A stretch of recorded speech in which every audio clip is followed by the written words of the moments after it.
Oh, Modi giving them the Bhagavad Gita. Yeah, Yeah, handing Modi. yeah, Modi's like an authoritarian dude, you know. I yeah. mean, he's like all the other authoritarians in the world. Right. John Oliver had a, you know, have you ever seen? Do you have HBO? I do. Yeah. Have you ever seen last week tonight with John Oliver? I've watched it, I think. Yeah, he had a like last year they had an election for Modi and he was like he won by a landslide. Mm-hmm. But you know, he's like prosecuting the Muslims and stuff, and he's just a Mm, nationalist. He's kind of like they call it Hindutva, the Jatiya Bharat, whatever it is, party mm. in India. It's kind of like Christian nationalism except Hindu, Oh and boy. he wants to make like everything Hindu again. You know, like back in old school days. You know, just to rev up the Hindu sentiments of nationality and Mm. party and everything. And all the devotees love that he gave this Bhagavad Gita to Putin. Yeah. But, you know, it's just a photo op. Yeah, I don't think Putin's Those gonna. two guys, they don't have anything in common except they're sharing oil. Yeah, That's the only thing that's the only reason they're talking. And they right. want Same this photo source. op so they can impress, like, oh yeah, Putin's such a good guy, and all the devotees believe it. He's not a good guy. He's Right. a genocidal maniac that's killed 500,000 Ukrainians, and he's kidnapped 50,000 Ukrainian children and ripped them from their parents and sent them to Russia. Yeah, it's insane. Now, how can a person like that understand what the Gita is? No. Even meat eaters can't understand the Gita. What to speak of people that have killed 500,000 of their own citizens? I mean, it's just ridiculous. But Mm. I created this. You remember when those two cabinet officials were set to be, uh, Trump was like putting in his cabinet, his kakistocratic cabinet. Kakistocracy means Hmm. only the worst people, He Yep. said, I'm going to get the best people in my cabinet, but he's actually picking the worst people on purpose so that he can just like, break up the entire government and into little tiny pieces so he can put all the pieces into his and his friends' pockets, You just completely sell off the government and profit from it. He's made like $2 billion only in 10 months from all the money that's extorting from other countries and everything. It's crazy. But anyway, Yeah. when they were doing that, he was picking these two officials. One for the FBI, the head of the FBI. That's Kash Patel. He's a Hindu, right? Hmm. And then what's her name? Let's see. Tulsi Gabbard. My liberal devotee friend calls her Tulski because Tulsi grab a dollar, not Tulsi Yeah. Gabbard, because he doesn't want to equate her name with the goddess of. She's a goddess, All Tulsi right. Devi is the goddess of Krishna, and very dear to Krishna, and so she doesn't even deserve to be mentioned in the same No. name because she's a total demon. Yeah. But anyway, I produced this video. I'm going to play it. Uh, let's see. Let me see if I can transfer it. And I'm using headphones now. The sound wasn't very good on the previous times I've done this. Let me see if I can do this with the headphones a little bit Ugh, better. I'll tell you what, when this weather gets dark, I just struggle. Like I can't. You can't stay awake? No, it's crazy.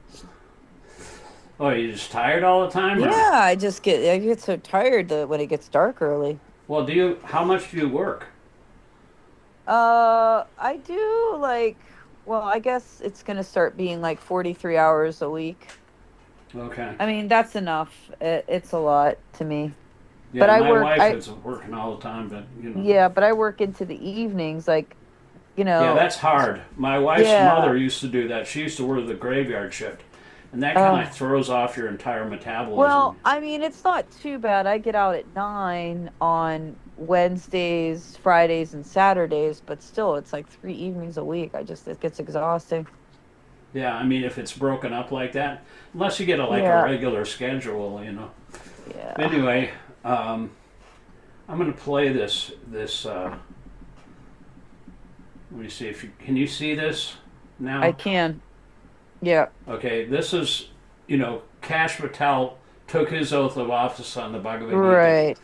and Tulsi Gabbard, she took her congressional oath on the Bhagavad Gita too. Mm. She didn't take it on when she got picked by Trump for the Department of. She's in charge of all the intelligence agencies Yeah. in the entire government, and so let me just play this because this is pretty good, even though I wrote it.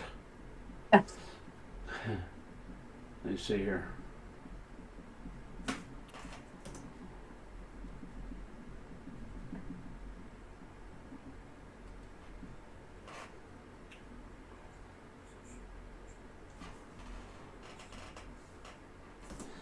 You know that's true. You see that jewel on the head of that snake there? Yeah. That's actually what happens. This kind of like this formation forms on their head, and it's like a jewel. Wow. And so that's why I compare it. There's different pastimes in the scriptures about the jeweled serpent's head, and it's actually Oh, a wow. natural phenomenon.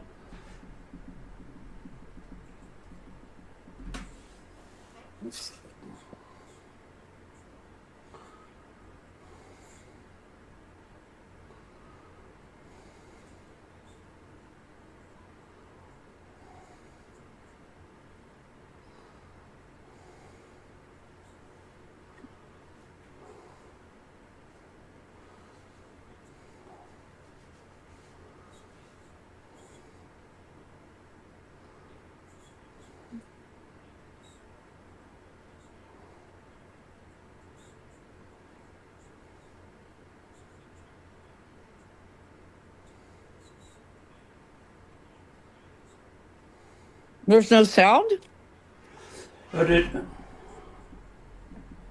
Oh, okay. you can't hear the sound. No, I can see it, but I don't hear any sound. Wait. Yeah, my volume's up. So That's weird. remotely peripheral to anyway, personalities and let me just Well, yeah, I stop hear this it. because I There you don't know go. how to apply the There Gita you to go. the world around us. I hear it. Thus, we find ourselves in an opaque bubble. I don't know how to get the sound to work, but anyway, I'll send it to you. It's a pretty good. Maybe I'll just read it, but They can read it. this is from my audiobook mentor. You see this on the screen here. What we're sorely missing in ISKCON is some senior people expressing a moral and honest stance. Nothing is more toxic than religionists and spiritualists exhibiting just silence or even support for an obvious and dangerous immorality and lie. And he's from Ukraine, Yeah.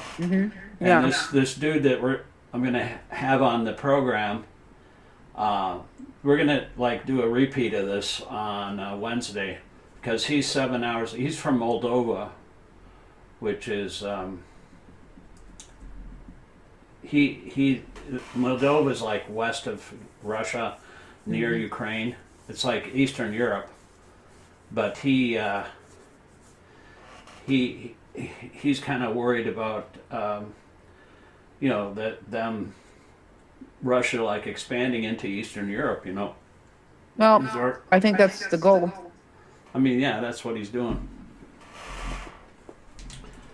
But anyway,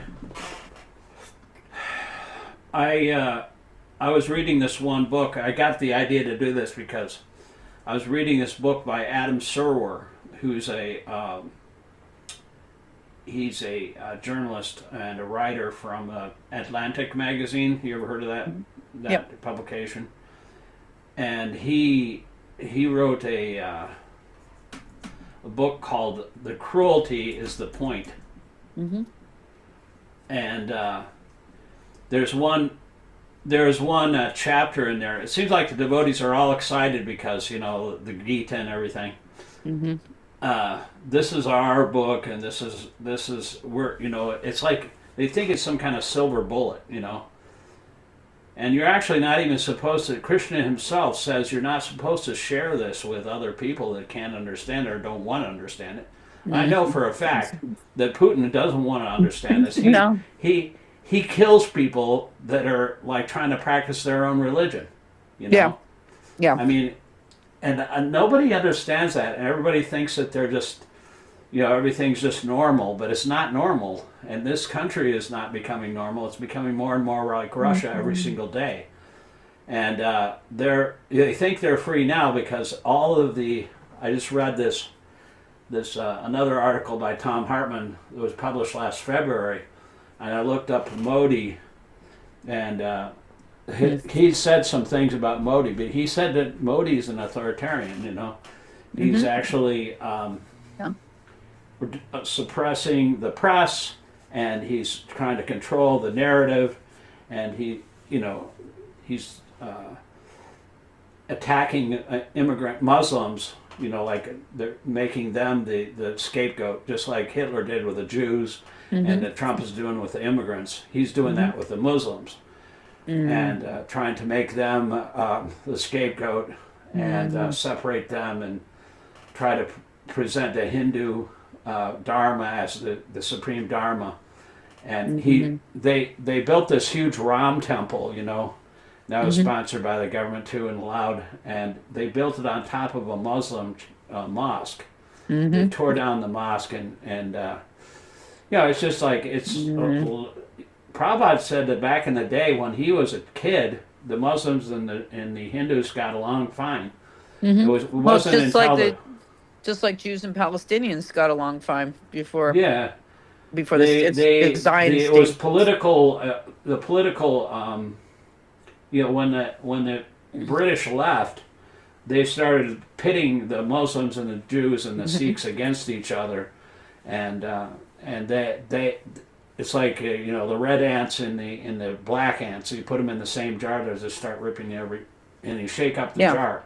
See that the politics is like shaking up the jar, and then they just start ripping the crap out of each other. And so that's it's a Machiavellian technique, a divide and conquer. You have to have a divided nation in order to conquer it, so there's chaos. So that's what is happening now in this country, and that happened to the Muslims and the Sikhs as well. But before, they got along pretty good. Even Lord Chaitanya, when he was protesting the Sankirtan movement being stopped by the Qazi, the Qazi sent his men out, because all the Brahmins were a little envious of Lord Chaitanya, and they said, he's not practicing Hindu Dharma. He's just going out and crying and saying the names of Krishna, and this, and it's so loud that Krishna might, he might not be even able to sleep, Krishna is like, it's bothering Krishna. You should do something about this, And so he sent his men out, and they broke the mridanga drums. And so at that point, Lord Chaitanya decided he would do something about it. And so he gathered like hundreds of thousands,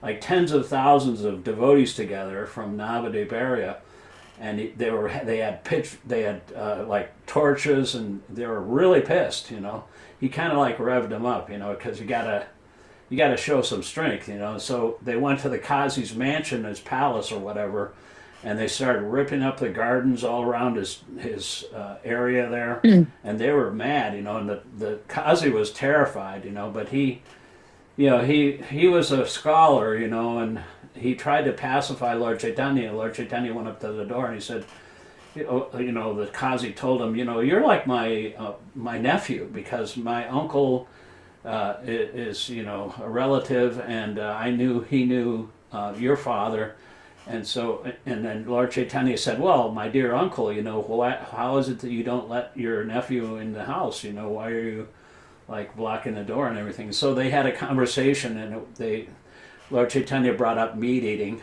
because, the Muslims eat meat. And he says, how are you killing your mother? And they had a very scholarly conversation about that, because he was like a pretty, advanced Muslim. He knew the Quran and everything and all the precepts, so they had a philosophical discussion. And then he actually was converted because Lord Chaitanya was so humble, and he actually melted his heart, and through that discussion, and he gave an edict that nobody should bother the Sankirtan devotees anymore. Just don't stop their chanting of the Hare Krishna mantra. And to this day, the Hindus, they visit his tomb.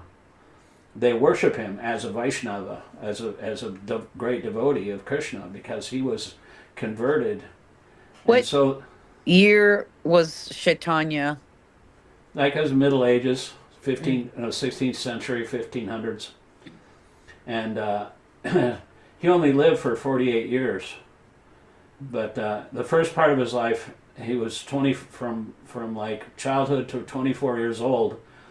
When he was a kid, he was like a scholar, really, really intelligent.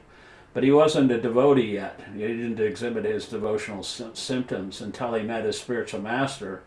And then he started like doing his Sankirtan, and chanting with Haridas Thakur and Advaita Acharya. And because they're actually the ones that caused him to descend because those two guys, Advaita Acharya and Haridas, they were older, and they were lamenting the situation of all the fallen souls in Kali Yuga were not interested in Krishna consciousness. And so Advaita was saying the only person that can remedy this is Krishna himself. So he took some Ganges water and Tulsi leaves. He lived by the Ganges, and he took, this is what they do. They took a little bit of Ganges water, and drop it and offer it back to the Ganges. And he took a little Tulsi leaf and offered it, and with loud cries, he cried for Lord Chaitanya to appear to just rectify the situation, because he knew that would do the trick. If Krishna himself came down and in the guise of a devotee, he would teach them. Because when Krishna came, he came in his full feature, and he said, I'm God, worship me. But Lord Chaitanya never said he was God. He came as a devotee of God.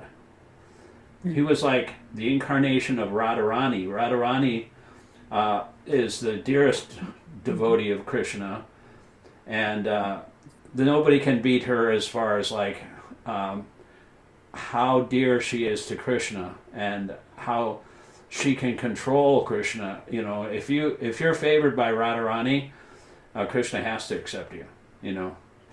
Because she's so that's why Lord Prabhupada, when his father would host all kinds of sadhus and saints into his home and feed him, he was kind of poor, but he wasn't that poor. He was like lower middle class, and he'd feed the sadhus, because that's what you do in India.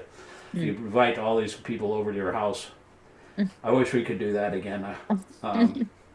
But my wife's too busy, so. But anyway, we can have prasadam at the Kirtan Center. But that is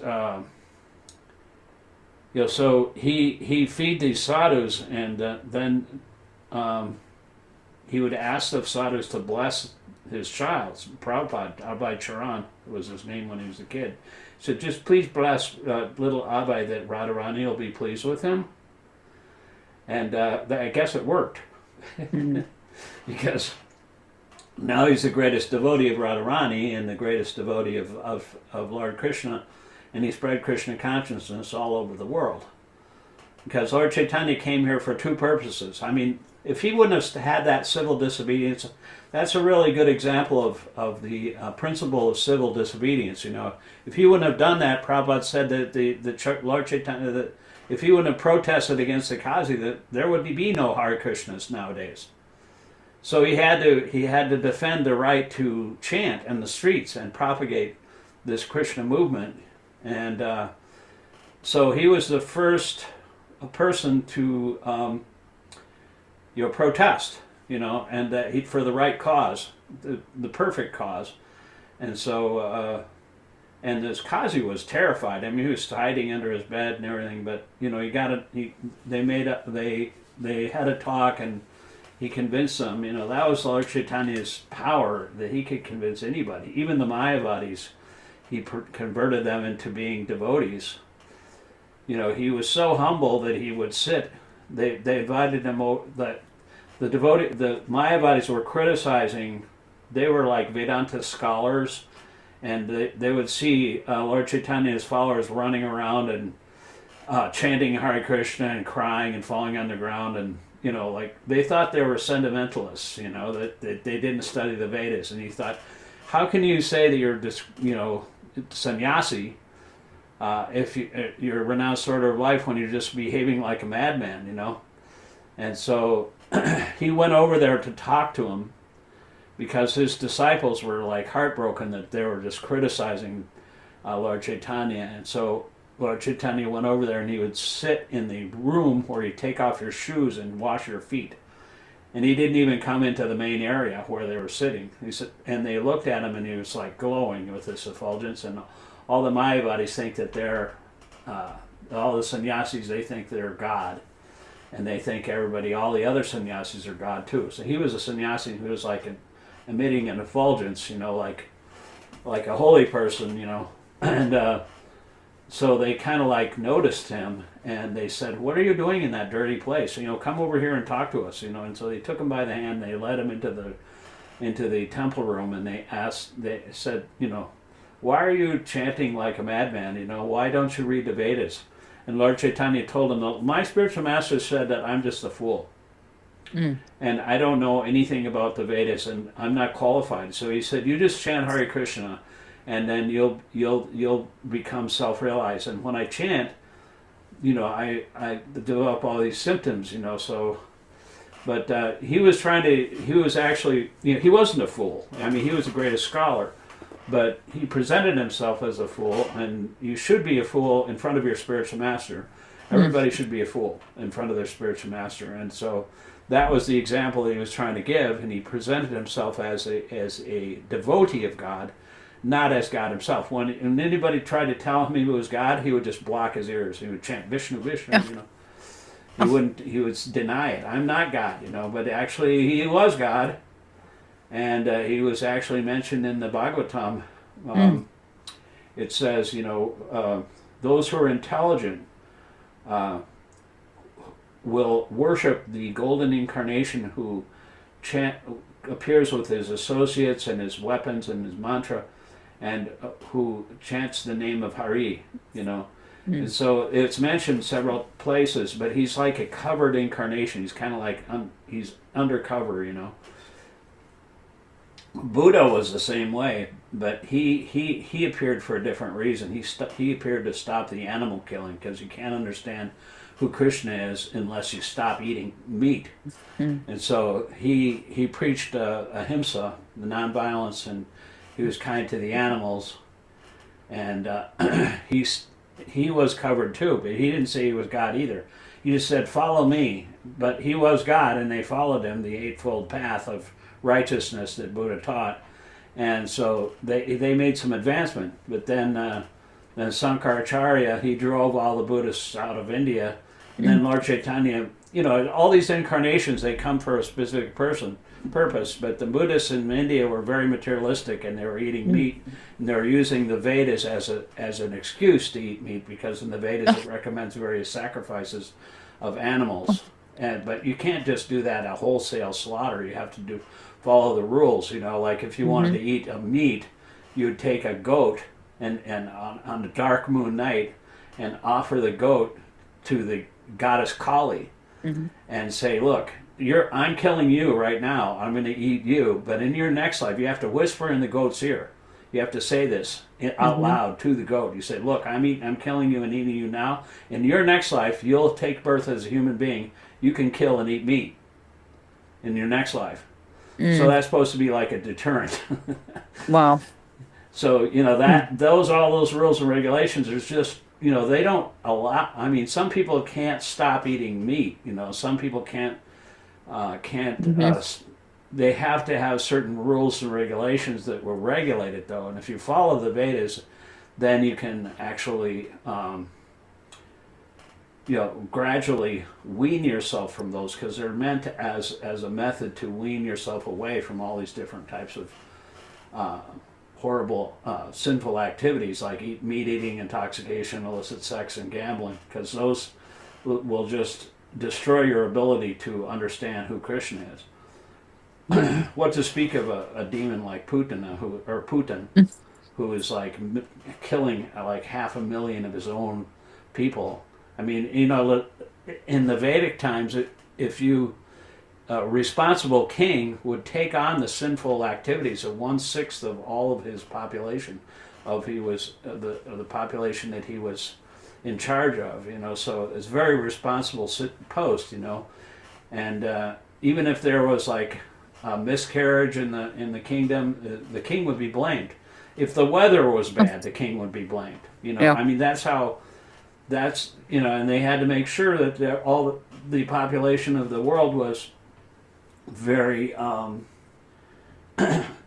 employed and happy, and the king would treat all his citizens just like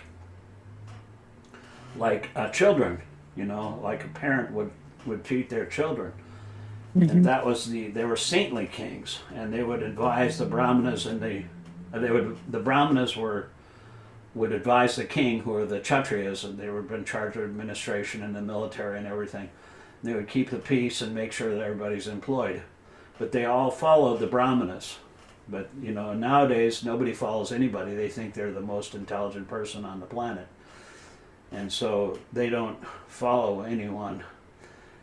And, like somebody brought that up. A Varshanamar said in one class, actually he made a post. Let me see if I can find exactly what he said. But he said, the worst kind of leader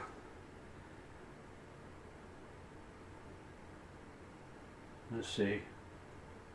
Yeah, it says he was talking about leadership. He said a good leader surrounds himself with wise counsel, like the Brahmanas. The Brahmanas were considered the leaders of society, the head of the society, and they were the rest of the body of the human society, like the arms or the kshatriyas, the administrative class, the belly and the waist were the farmers and the bankers, and then the legs of society, the people that weren't really that advanced, they couldn't figure out how to do business or agriculture. They were just the servants of the other higher classes, but they're all meant to serve the higher purpose. But a good leader, like a good king, he surrounds himself with wise counsel. Everyone sees through different lenses, hearing from different perspectives, offers a more holistic picture and understanding. The worst danger, even more than evil, is a leader who thinks and is influenced by those who are overconfident of their own opinion, thinking, I know it all. Oh, gosh. And then I asked, that was like on the Varshana Swami family, WhatsApp group, And I said, well, who does that remind you of? I know he was probably referring to Trump himself. Yeah. But he couldn't mention the name, So I said, who doesn't that remind you of like a recent politician in history? I didn't mention any names, but somebody put a emoji of an orange and then a clown, emoji clown, and an emoji orange, the fruit, orange clown. So who do you think that is, Yep. But then somebody just stepped in and said, we don't talk about this. This is ruining the whole conversation, because nobody can talk about it. It's like taboo. Why? I don't know why, but this one devotee that's going to be from Moldova, he's very upset with this kind of leadership because they don't ever talk about what's going on in Ukraine, even though it's clear. He's put together a whole outline of talking points, and he's going to come up with some for this particular situation, because there's some Ukrainian devotees that are upset with Modi. They're Hindus. They're practicing the Vedic religion, But here's Modi, sucking up to Putin Yeah. and giving him a Bhagavad Gita as if that's going to do any good. Right. It says in the Vedas, it says if somebody comes and burns your house down, or takes your property, or enters your house and violates your wife, or those kind of people should be killed immediately. Well, it's like you said, it's just a photo op. It's like remember when Trump took a photo op out in Lafayette Square with upside down Bible. Remember all that crap? Yeah. Well, So dumb. he tried to be like, but that was like very violent. They're Mm-hmm. and he actually said before that, he asked his army guy, Mm-hmm. who was in charge of the his name was Esper. He said, well, why can't we do something? Mark Esper. Why can't we just shoot him in the leg or something? Mm-hmm. He said, no, we can't do that. But now they've got this drunk, Pete Hegseth, Oh God. who's willing to do anything that he asks for, And I'm afraid something's going to happen. I just read this one article by Tom Hartman today about what is Trump's next move. Mm. The next move, let me just show you this.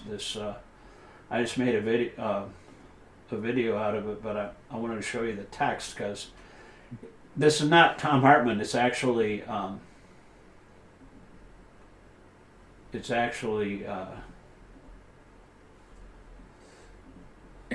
me see.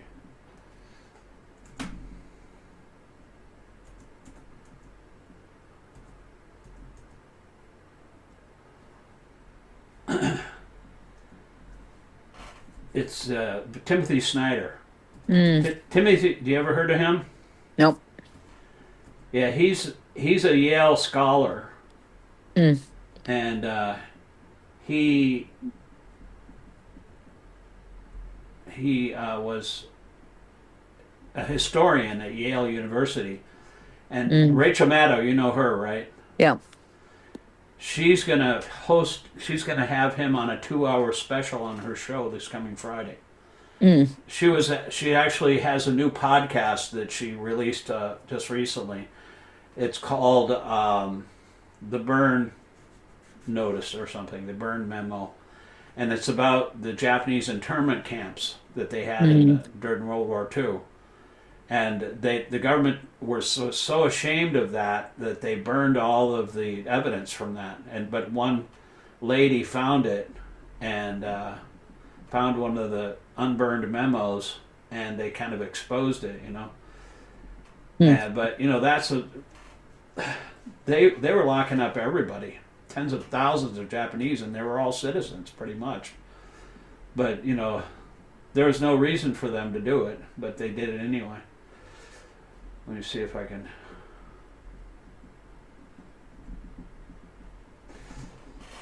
Tom Hartman.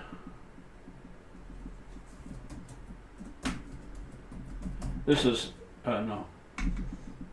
Snyder Substack.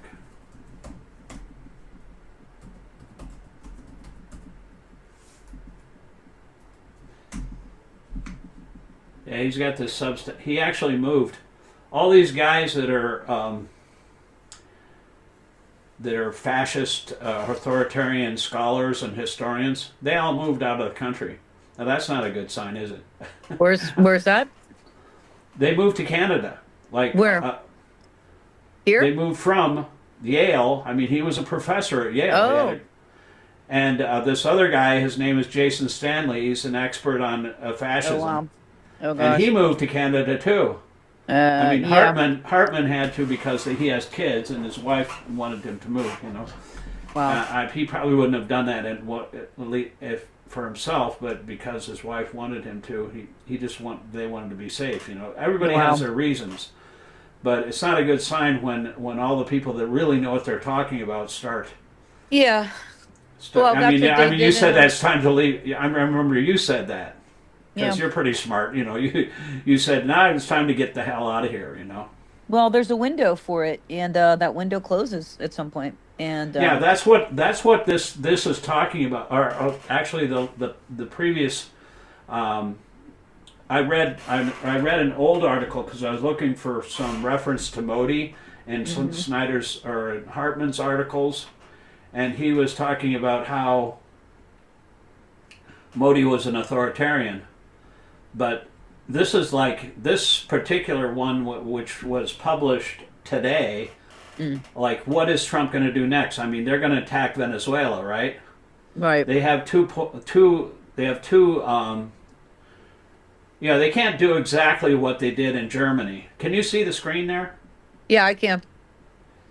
Yeah, I mean, they in Germany in 1938, they rounded up all of the Jews and they threw them all across the border into Poland. And so that was, and then they, but something happened, right? This one German family, their children were born in Germany, spoke German, they saw themselves as German, but their son was studying in Paris, and he was facing a series of disappointments in his documentation. He lost his citizenship, and he was denied permanent residence in France in '38, and he was hiding in the attic to avoid deportation. And he got a postcard from his sister saying everything is finished for us, and he was like really, because the Germans were on a rampage and they were like deporting all of the Jews. And so he went to the German embassy in Paris and shot a diplomat. Wow. Killed him. And so that's, not surprising. It's like, it's unpredictable in the details of what happened, but that's what they're trying to do. They're trying to create such a situation where all this deportation stuff that's going on, people are not very happy about it. I mean, that's one of the least things that people agree with Trump. He's down in the polls on pretty much every single thing he's trying to do, and he ran on. Even deportation. Most of the people in the beginning of his term, in like February and March and back then, they were for rounding up all the brown people and to get them out of town. They had these huge rallies, the RNC. They held up signs that said mass deportation. Get rid of millions of them. They wanted to get them out of the country. And so, but the thing is, this one guy got shot at the German embassy, and the Nazis, just like these guys were, these two National Guardsmen were shot in D.C. That one girl died. Yeah. She was only like, 18 Dad. years old? Yeah. And so she died.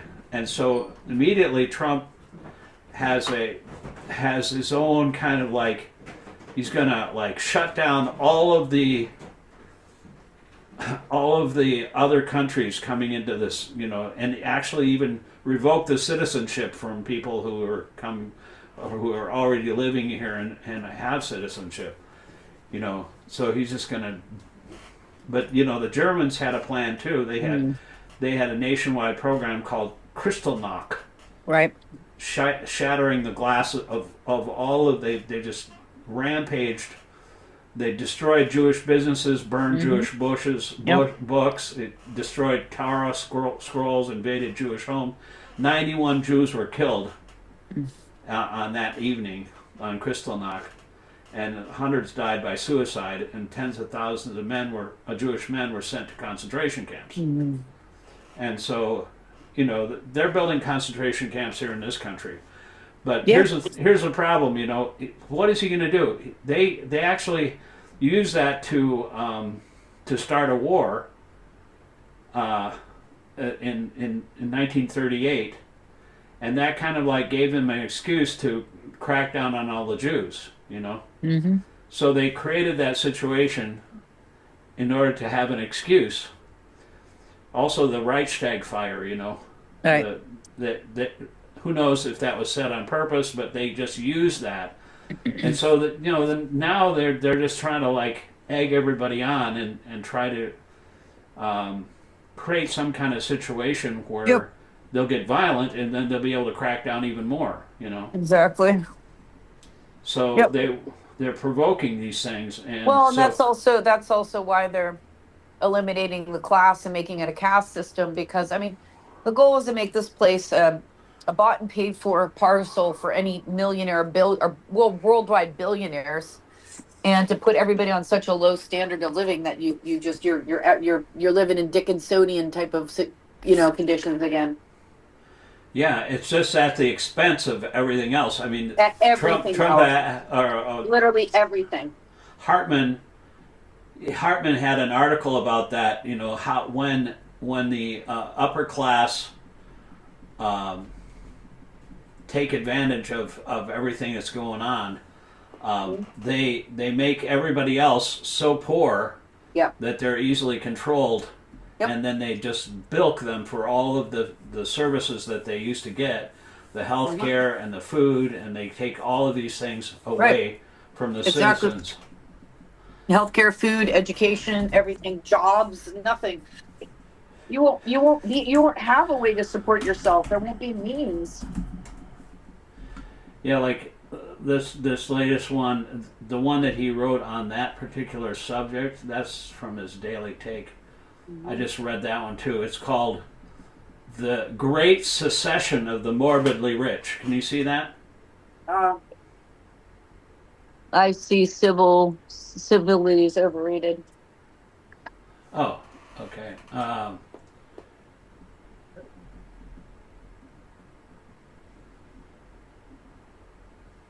Here it is. Yeah, this is the piece that Tom Hartman wrote.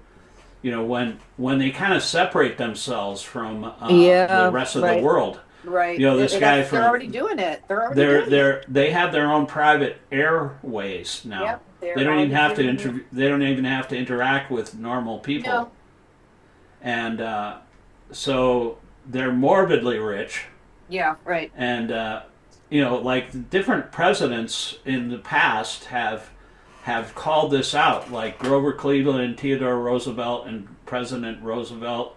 They knew, just like in our history in the Vedas, we have our examples of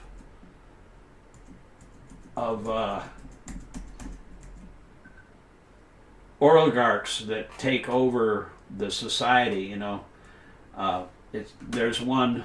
Let me see here. The morbidly rich, miscreants. Yeah. If you gave up all thought of the world situation, unrighteousness would flourish, for men who hanker only after money would be unopposed. Such miscreants would attack, and the world would perish. And this was spoken like millions of years ago to Manu. Manu was the first king, one of the first kings, the progenitors, and he was speaking to a sage on the bank of a river millions of years ago, and they knew that kind of thing happened back then. But just look at these quotes here from these different presidents. Yeah. Maybe we can take turns reading these three quotes, because they're kind of like. As we view the achievements of aggregated capital, we discover the existence of trust combinations and monopolies, while the citizen is struggling far in the rear or is trampled to death beneath an iron heel. Corporations, which should be the carefully restrained creatures of the law and the servants of the people, are fast becoming the people's masters. Yeah, that was Grover Cleveland. Yeah. And then behind the ostensible government sits enthroned an invisible government owing no allegiance and acknowledging no responsibility to the people.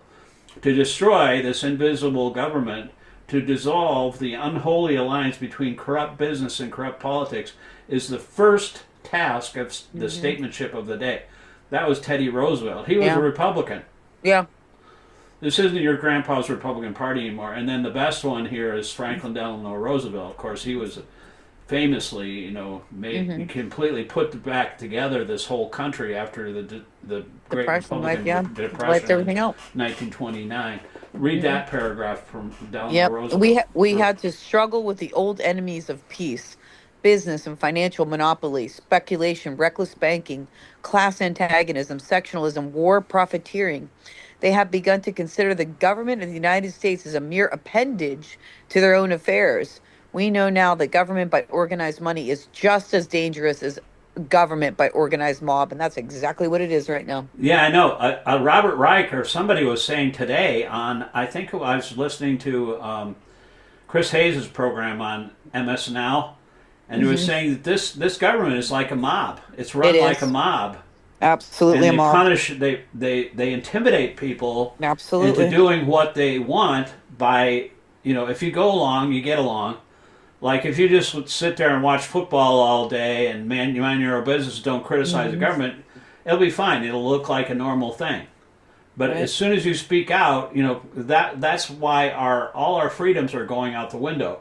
And so people at first, Hartman wrote this thing back in February, right after the election. He said that people think they're free right now, Hmm. but they're going to wake up one day where their ability to speak and their ability to, you just have to shut up and you can't Yep. say anything Can't say anymore. anything.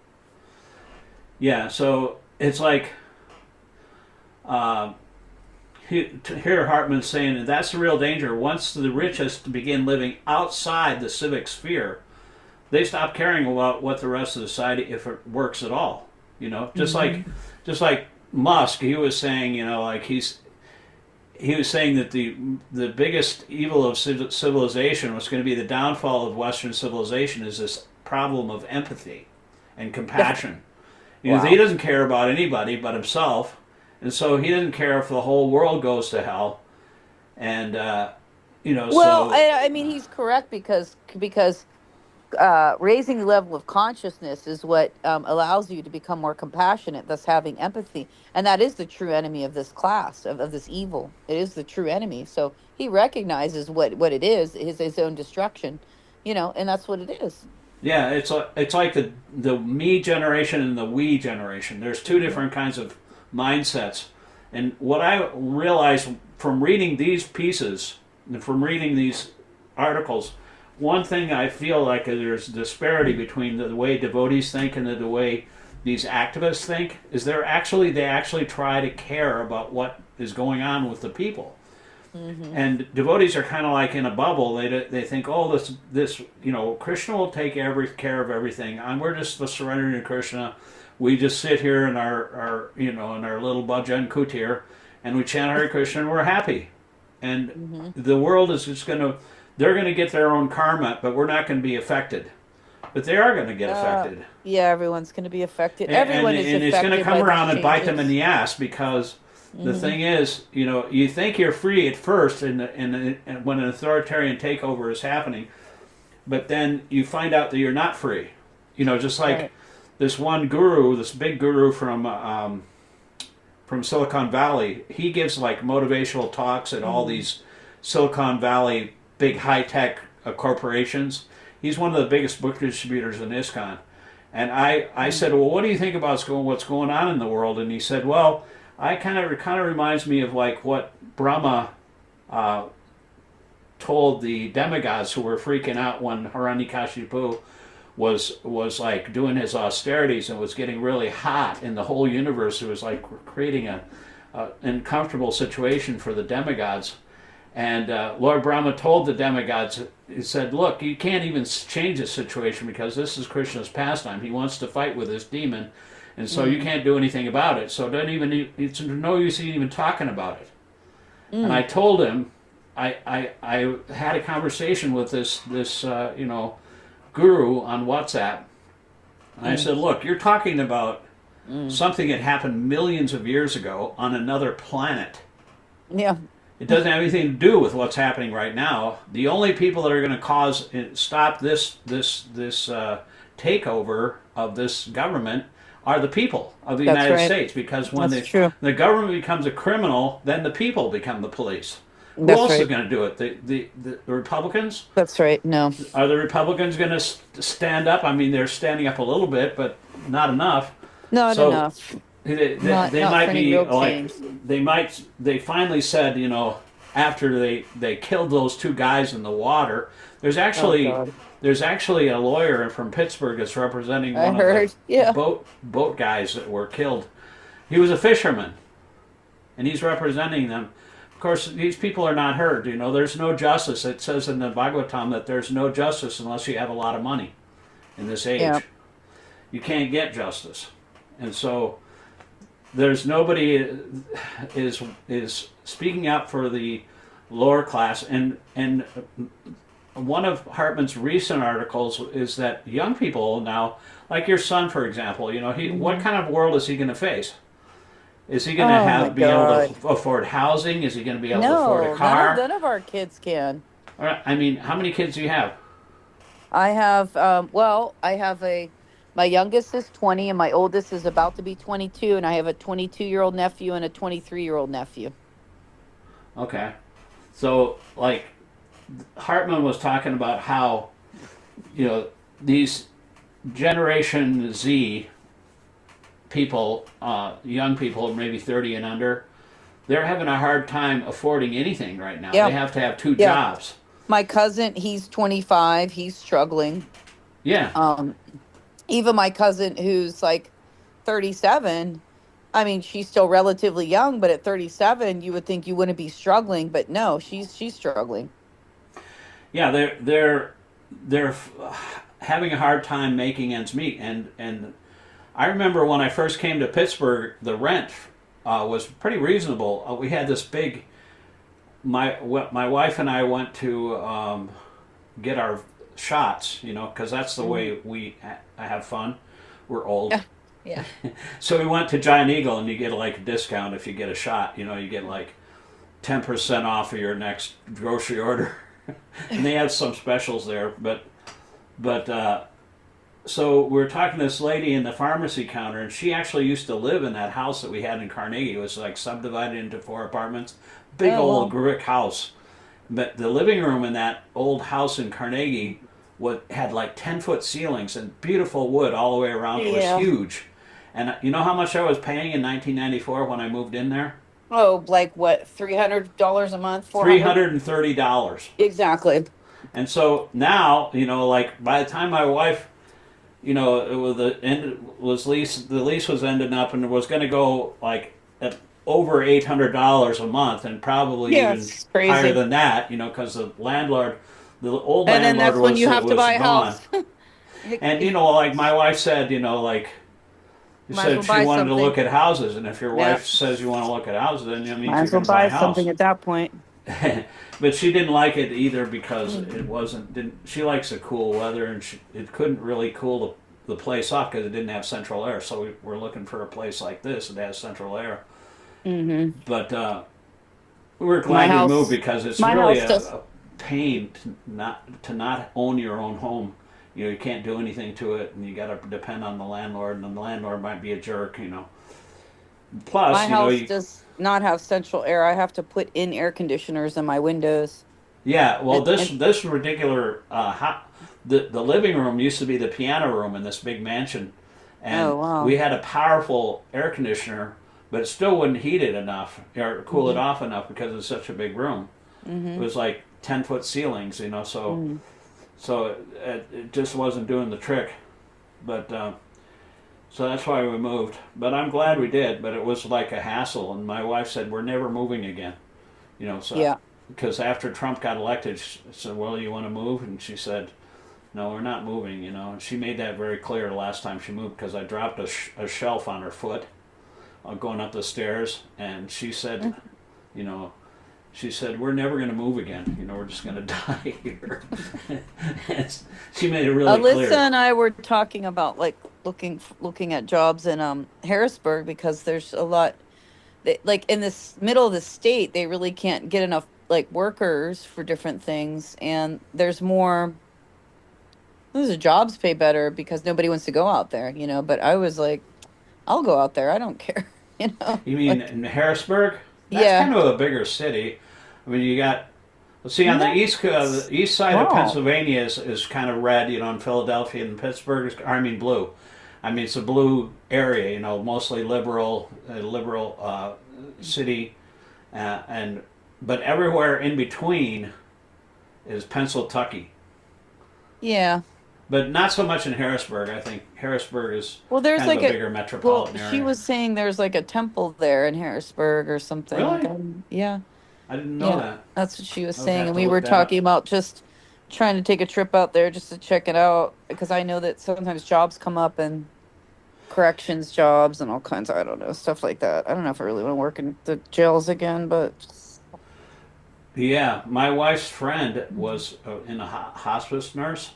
mm-hmm, She was gay. mm-hmm. She was like really funny. She had this T-shirt that said, nobody knows I'm a lesbian. That's pretty good. And she had the greatest stories though. She one time she told a story that she was like, she would used to go down to the casino, and this one guy. I mean, she was kind of a butch lesbian, that had tattoos, and she wore like sports paraphernalia and stuff. And so one guy hit on her, thinking she was a girl or a boy, and he. And so, because he was gay and she was gay, and she said, "Wow, that's never happened." It's like that's wild, crazy things like that. But she was funnier than hell. But anyway, she took a corrections job down in Florida. She moved. Oh, wow. And but she was kind of like suited for that, because she's like really. She loaned her truck to my wife to move my mother-in-law's bed, the big king-size bed. That was one of the reasons why it was so hard to move, because we had to carry this king-size mattress all the way up the steps, and it was very difficult, and up these winding steps. And yeah, we don't want to do that anymore. We're too old for that stuff, I'm 70, I can hardly get up the steps, just with myself, what to speak of with a big mattress, Yeah. I'm going to have to get one of those acorn stair lifts, Oh, gosh. But that, yeah, we'll probably end up like that kind of situation. But the guy that used to own this house, he actually bought a ranch house because he was old too. He's passed away now. Oh, yeah. Yeah, the stairs. Most of my house is small, but most of it's just all on one floor. There's just a bedroom and a little loft upstairs. So I like it all being on one floor. I like that a lot. Yeah, that's well, the bathroom is up on the second floor in this house. And it's an old kind of ventilation system, because the house is over 100 years old. It's just got new siding on it. But it's like, the colder it gets outside, the warmer it is upstairs. So it's kind of like, it'd be nice to have like a ranch home, but we're not moving, so it doesn't matter, Yeah. If it gets too cold, just open up the window. Yeah. But when it gets below freezing, it's like 80 degrees upstairs. Oh, wow.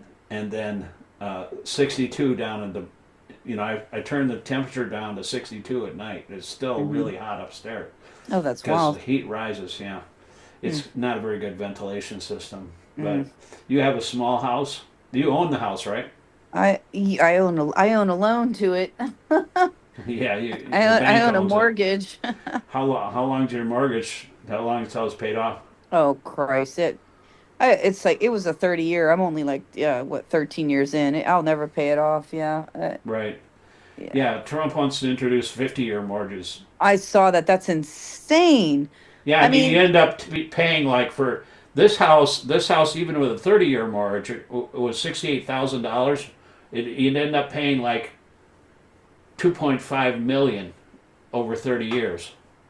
Yeah, it's crazy. Because the interest builds up every year. But if a 50-year mortgage, you'll never be able to pay it off.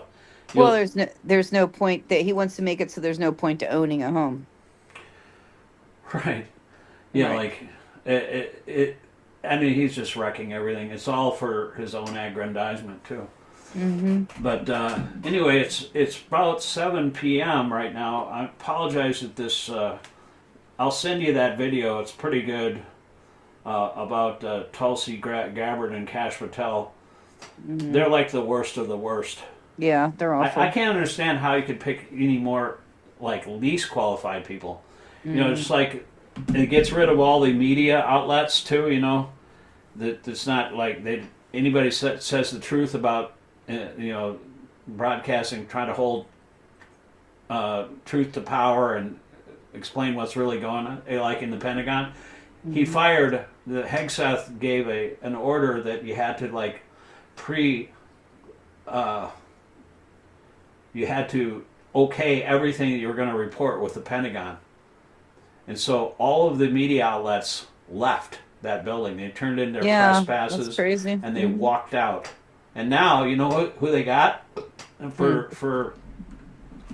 They've got Laura Loomer. Oh, God. It's a joke. They've got Fox, they've got state regime media. yeah, and other crazy Yeah. conspiracy theorists. They Yeah. got It's my nuts. pillow guy. He's now a press guy for the Pentagon. That's insane. I mean, you know, like That's all a these joke. insane guys, they don't know anything about what's going on, and there's no information about what's going on in the press anymore. Yeah, it's insane. At least inside the Pentagon. There's another guy named Prolosic or something like that. Mm. Oh wait, yeah, Jack Prosobiec and James O'Keefe. You ever heard of James O'Keefe? No.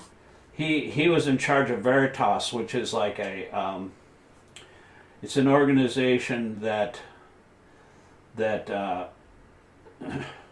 a Veritas far means right wing truth. activist group that uses deceptively edited videos and gathers information techniques to attract mainstream media organizations and progressive groups. And so you know, Laura Loomer, she's the one that said if Kamala Harris were elected to the president, the White House would smell like curry. Yeah. Sounds good. Yeah, I would love that. Yeah. And then she just describes herself as openly Islamophobic, proud Islamophobe, has a history of anti-Muslim rhetoric, spread the conspiracy theory that 9/11, the terrorist attacks, were an inside job, Mm-hmm. and that the Haitian immigrants in Ohio were killing and eating residents' pets, which, you know, Trump actually repeated that, and Vance repeated that. And then Marjorie, let's see, she called Marjorie Taylor Greene the dumbest bitch in Congress. Guess it's because maybe she was getting more attention than her or something, you know. Mm-hmm. They all fight for attention. Oh yeah. And then Mike Polobiak has collaborated with white supremacists, neo-fascists, and anti-Semites for years. And so this is a press pool in the Pentagon now. They're all there together asking questions to the Pentagon press moderator, you know. And so this is the government we have. We can't get any information. You can't say anything, and you know, if you do, then you're put on a list. You know. It's just crazy. But anyway, thanks for joining. And Yeah, thank you. are you going to be around on Wednesday morning? I don't work Wednesday mornings now, so Well, this guy from Moldova, he's going to do a point per point thing, like he's much more organized than I am, hmm. and he has quotations from Prabhupada about Dharma and war, Oh, nice. and he has quotes that he goes over point by point. He can show them on the screen and everything. They're Cool. like he can actually manipulate the. What time is that? That's at 10 o'clock in the morning on Wednesday.